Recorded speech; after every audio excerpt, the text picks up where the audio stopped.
আসসালামু আলাইকুম, আশা করি সকলে ভালো আছেন। আজকে যে বিষয়টা নিয়ে আলোচনা করতে যাচ্ছি সেটা হচ্ছে একটি গুরুত্বপূর্ণ বিষয়, বিবাহ সংক্রান্ত। তো অবশ্যই সকলের জানতে হবে 4 গুণে নারী 2 গুণে পুরুষ দেখে বিয়ে করতে হবে, বিবাহ করতে হবে।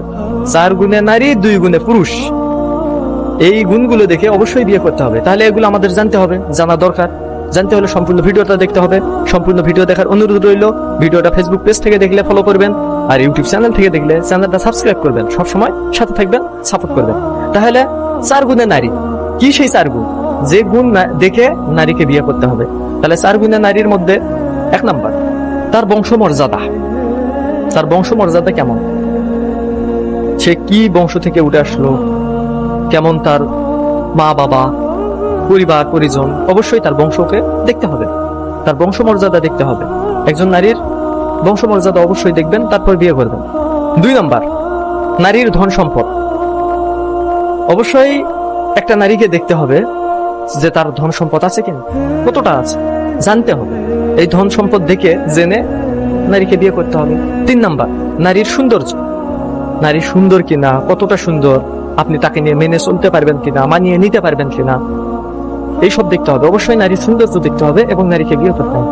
4 নাম্বার, সবচেয়ে গুরুত্বপূর্ণ, নারীর দিনদার কিনা, পরহেজগার কিনা, ইসলামিক কিনা, মুসলিম কিনা, সে পর্দা করে কিনা, নামাজ আদায় করে কিনা, আল্লাহকে ভয় করে কিনা, আল্লাহ ভীতি আছে কিনা, তার মধ্যে দিন আছে কিনা, এটা অবশ্যই দেখতে হবে।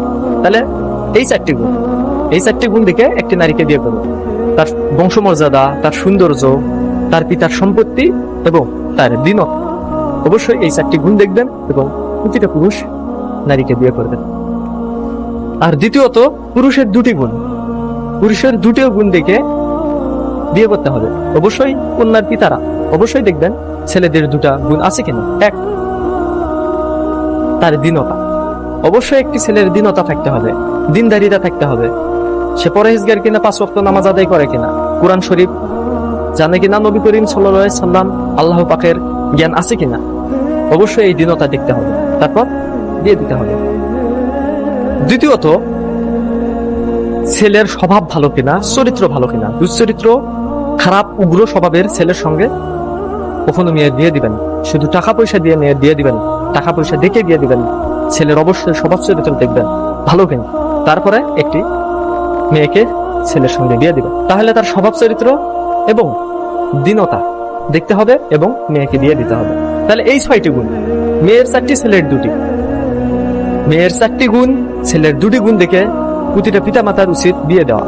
প্রতিটা ছেলের উচিত মেয়ের 4টি গুণ দেখে বিয়ে করা। প্রতিটা মেয়ের উচিত 2টি গুণ ছেলের দেখে তাকে বিয়ে করা, জীবন সঙ্গী বানাবে। তাহলে বিবাহের মধ্যে রহমত আছে, বরকত আছে, তাহলেই শান্তি আছে। তাহলে এই 4টি গুণ দেখবেন মেয়ের, যে 4টি গুণ দেখে মেয়েকে বিয়ে করতে হবে।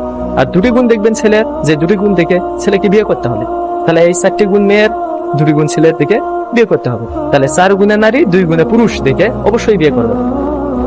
তাহলে ভিডিও যদি ভালো লাগে অবশ্যই লাইক কমেন্ট শেয়ার করবেন, ভিডিওটা সবার মাঝে পৌঁছে দিবেন, সকলে যেন জানতে পারে, বুঝতে পারে এবং সঠিক নারী সঠিক পুরুষ একে অপরকে বাছাই করতে পারে, জীবনটাকে সুখে সমৃদ্ধ, সংসারটাকে সমৃদ্ধির করতে পারে। তাহলে অবশ্যই আপনারা ভিডিওটা বেশি বেশি শেয়ার করবেন, সকলকে জানার সুযোগ করে দিবেন। সকলে ভালো থাকবেন। আসসালামু আলাইকুম।